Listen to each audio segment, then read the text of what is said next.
My name's Prith Biant, and my company is called the Creative Thinking Company.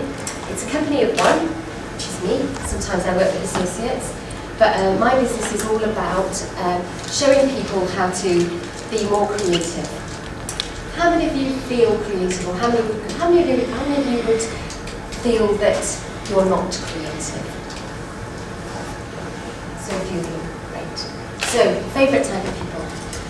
I'm here to show you that anybody can be creative, and creativity is a skill. Most people think that you're born with creative thinking, with being creative. But actually, in the words of Edward de Bono, there's a little quote over there, creativity is a skill that can be learned, developed and applied. So just as you know, sometimes if you become a manager or whatever, you might go on a management training course, creativity can be built on in much the same way. So if you want to be innovative, you've got to build the skills around creative thinking to develop innovative ideas and to develop innovative companies. So my area of expertise, if you like, is working with people, showing them how to develop their creative thinking so that they can come up with great ideas and problem solve around whatever issue you want to work on. I'm also accredited by Edward de Bono, and I teach Six Hats Thinking as well, which some of you may have heard of. I was doing some work with Global Cymru yesterday, teaching all their management team how to use Six Hats as a tool for running meetings and making decisions. So that was quite good. My background is sort of public sector stroke voluntary sector. I started my life at the Race Equality Council, so I started life in the voluntary sector. Then I worked in the public sector for a while in social care for about 10 to 15 years as a manager. Then I decided I needed to do something different because I got to my limit really of what I could achieve and what I could do. So I followed previous speakers talk about your passion, wasn't he? And I was thinking, what is my passion? What do I feel really strongly about that I want to do with myself? So I've always loved creativity. I always wanted to be a painter when I was little. I never quite got that. I ended up doing something a little bit more academic instead. But now what I do is still on the theme of creativity, and I've sort of reconnected with all of that sort of stuff. And I work with people, and sometimes in my workshops I get them to paint pictures. It's not really that hard, and it's quite a nice group activity to do. So that's what I do sometimes, but most of my work is around creative problem solving. So I work with people and we put up challenges and we solve them, but we use creative thinking to help solve them. So creativity can be fun, it should be fun, because if you're in a more of a playful mood in your mind, you're going to come up with better ideas. Because when do you have your best ideas, do you think? Do you have them in work? When you're at your desk or whatever it is you're doing? Just one dozing off at night. Exactly, yeah. At the bottom end. Do you know why that is? Your brain works a bit better when you're relaxed and at that subconscious state. So when you're more relaxed, in a way you allow your mind to open up the door to the answers that you may have had anyway, but you need a little bit of time for the answers to pop up, because usually we're just too busy, aren't we? And a lot of us don't do our best thinking in work. We do it when we're in a more of a relaxed state. And also, there's that phrase, we give someone to sleep on it. Actually, that's one of the stages of the creative process is incubation, and that's all about when you start thinking about a problem, and you mull around the ideas, or you do all your research, and you think of some ideas, and then you might just want to let it all rest for a bit, and let your subconscious do some of the work. And then after a while, when you've slept on it or whatever you might do, then you can make a decision based on what feels right or what logically works for you.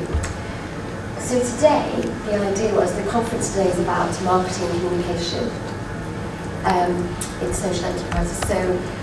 So today is around what we could do is look at how we generate good ideas for your marketing campaigns and promotional campaigns, if that's what you want to do. So generally that's what we're doing. What would you like to get out of the workshop? What is the one thing that I could help you with that would make it a good tip? Yeah, some really good ideas, how to raise some capital. Good ideas. Not share off, basically. You're beginning to make me think, should we get out in the streets, have a festival, put up some banners, I don't know. Okay, that's good. I'm already making you think how we haven't even started yet. That's great. So one of them could be ideas around how to raise capital. How to raise enthusiasm and a group of people might. Maybe we could do that one. Yeah. How to raise them out. I'll just give a quick note of these while we're talking.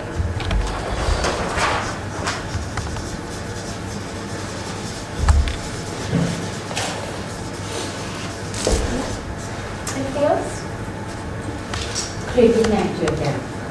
Oh, creative network. That's one. Okay.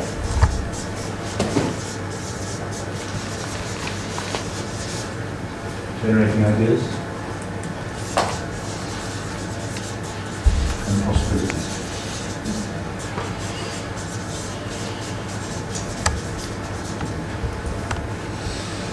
So if I could help you generate good ideas for whatever topic it is you want to discuss or that you're working on, would that be a good outcome for you all? Yeah? And other people help people's ideas. That's the one. Yeah. Yeah. Good. Yeah. Because the best ideas are learned when you work in groups. So events like this are really good because we'll be doing a bit of group problem solving, idea generation. Because there's quite a few of you and you're all from different backgrounds, you'll all offer something different. Whereas if you're in your own organisation, you're from it, you'll be more with like-minded people in the same sector. But conferences and workshops like this are great because you get that diversity. So that's going to really help you. Yeah? So we'll work on some of those things. So what I'd like you to do first is I'm going to set you a creative challenge. In your groups of 4, I'm going to give you 25 balloons, a roll of sellotape, and I'm going to be kind and I'm going to give you a balloon pump so you don't have to pack up balloons. Yeah, I've added that bit to you. And what I want you to do is to create some sort of seat, if you want to call it a seat. I want you to create something that will hold the weight of one member of your team for at least 30 seconds. And the only rules are all parts of the body have to be off the floor. Yeah? So you're creative and collaborative challenge. So you'll be working in the groups that you're in now. So while I get the equipment, why don't you all quickly introduce yourselves so you're ready to work together, and I'll get your equipment together. We'll have 20 minutes for this activity. This will just be warming us up. Yeah? Yeah,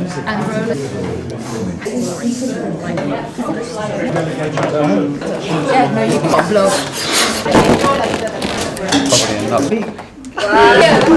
Yeah? A bit of support. Got them. Yeah. And what I'd like you to do is, if you've got a bit of scrap paper handy, all you need is scrap paper and a pen. What I'm going to do is, I'm going to shout out 8 words altogether. They're all going to be random from my special random word chart. And what I'd like you to do, is this safe enough now? Yes, fine. I just try not to look at them. I'll try and get rid of them. I'll try and find a helper to get rid of them for me. So we're going to play the word association game now. And what I'm going to do is shout out 8 words. And what I'd like you to do is write the first 4 in one column and the second 4 in a column next to them. Yeah, so you end up with 2 columns of words. Yeah? So, Just shout one, out. just one, not one each. Like one between us. Or one. No, if you all write them down, that would be good. Okay. So you'll end up with 2 columns of words and you get a scrap paper. Okay, so are you all ready? Shut them up. So the first one will be screw. Pendulum. What's the second one? Oh, pendulum. Pendulum. Is that in the second column then? No, we're going to go down first. And then, so on word number 2 will be here, pendulum. Vertebrae. Vertebra. Singular. Zoo. Zoo. Zoo. What was that? Zoo. Zoo. Okay, so you shuffle. Now the next column. Lake.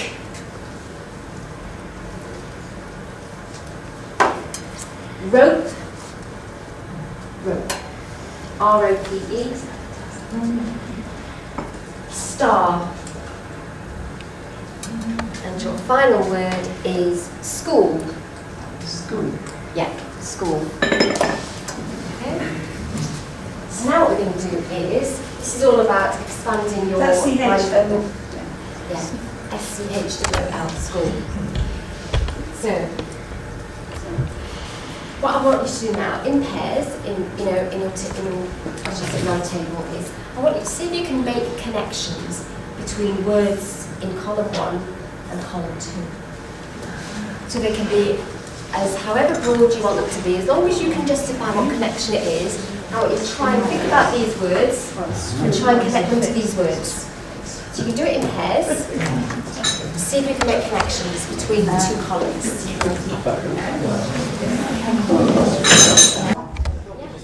Road swimmer. Big long exercise just done.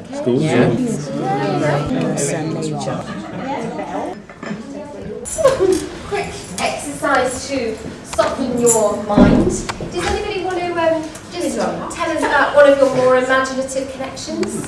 So pick something that's quite imaginative.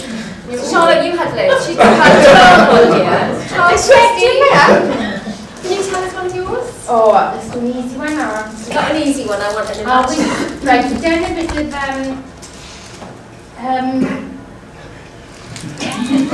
Are they rude?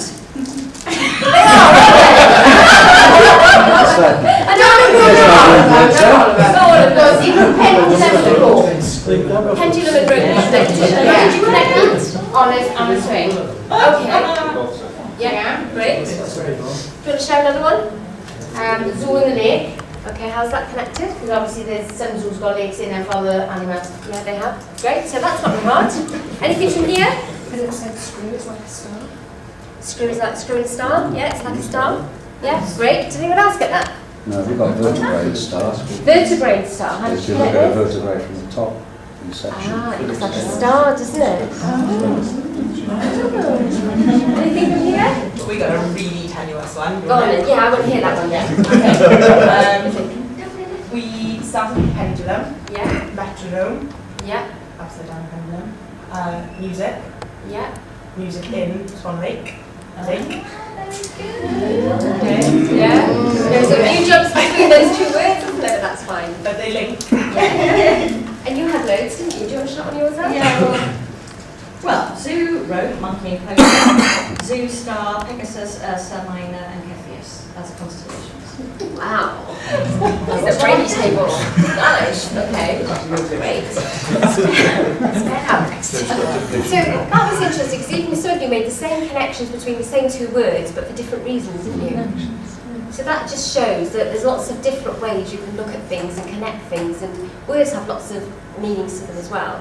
So what I'm going to do now is show you how to use, we're going to use that word association type exercise in an idea generation technique that I'm going to show you now. How many of you do brainstorming at the moment to generate ideas? Yeah? Brainstorming. No? Yeah. Yeah. Do we like brainstorming? Love it. Love it. Okay. Does it always deliver what you want it to deliver? What are the... We've got a bit maybe sometimes. So what do you think the limitations of brainstorming then can be?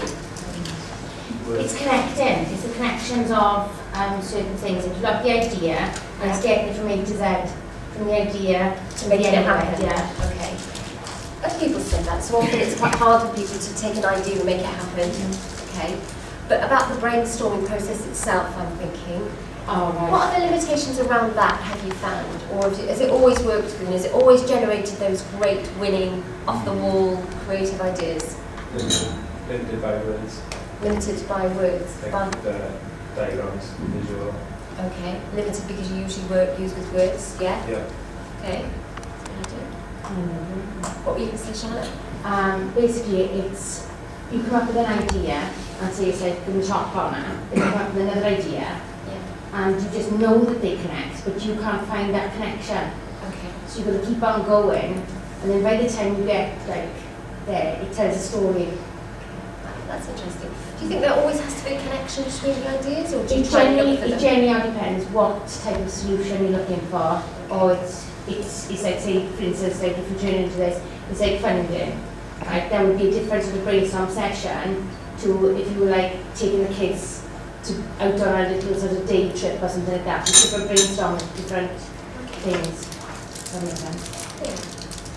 So, does anyone find brainstorming slightly limiting or frustrating sometimes? Have you ever been in a situation where you've done a bit of brainstorming but you've come up with the same old ideas or anything new?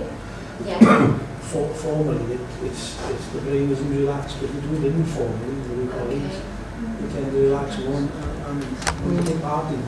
Okay. If you're going to sit down and say, like, we're going to brainstorm the sessions after one go, Yeah. it's like that. Yes, we were talking about that already, didn't we?